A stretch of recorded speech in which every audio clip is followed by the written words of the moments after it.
Welcome back to Tea Time. I have not done this in a minute, but tea time is where I sip my tea. This one is a green cherry blossom tea, and we talk about the books that I hate most. And today is going to be very special because as my Christmas gift to you, I'm going to talk about a book that I really truly hate, and I'm going to spoil it, which I never do. I never do spoilers. But this book is so bad that I intend to make sure that none of you ever read it. That's how much I hate this book. And before we jump in, yes, this is Lionel Richie, and yes, the cup says, "Hello, is it tea you're looking for?" So the book is Bring Me Back by B.A. Paris, and this book is truly ridiculous. I will start with the synopsis, and then I will move on to the spoilers, and I will let you know when I'm going to give spoilers, so if you want to scroll away, you absolutely can. So we start this book out with two characters named Finn and Layla, and Finn and Layla are young, they're in love, and they are on vacation. They're driving down the road. When Finn needs to use the restroom, he stops, he gets out, locks the door, goes inside, and when he comes back, Layla has vanished. She's gone. That is the story he tells the police. They search for her. No one can find her. She's never found. Now we go about 12 years into the future, where Finn is now engaged to Layla's sister, Ellen. A little weird if you ask me, but that's not even the beginning of the weirdness.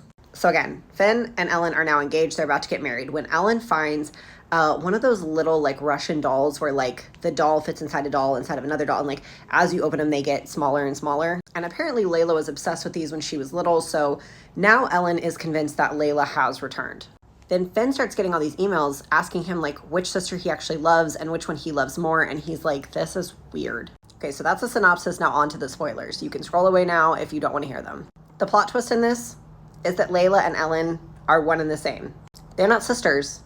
They're the same person. And I know what you're thinking. You're thinking, how did that happen? How did Finn not notice that the woman that he was in love with that disappeared showed back up?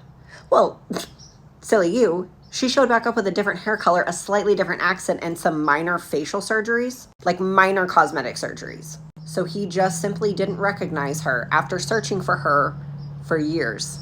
Now, the one thing I don't remember is why she initially disappeared that day, but I think she just kind of like got overwhelmed and was like, I'm just gonna run off. And if that's wrong, and it could be, and you remember what the actual reason she left was, please leave it in the comments so I can remember. But anyways, so Ellen is the one who's been leaving the little Russian dolls around as clues to Finn that she's not who she says she is, because just like the dolls are like dolls inside of a doll, inside of a doll, inside of a doll, she's a person inside of a person, inside of a person. Like there's layers to her, and that's how she chose to communicate that. Oh, and she's also been the one sending all these emails to Finn asking which sister he's really in love with and who he loves more, because she feels like she wants to know if he loves Layla or Ellen, even though she is both Layla and Ellen.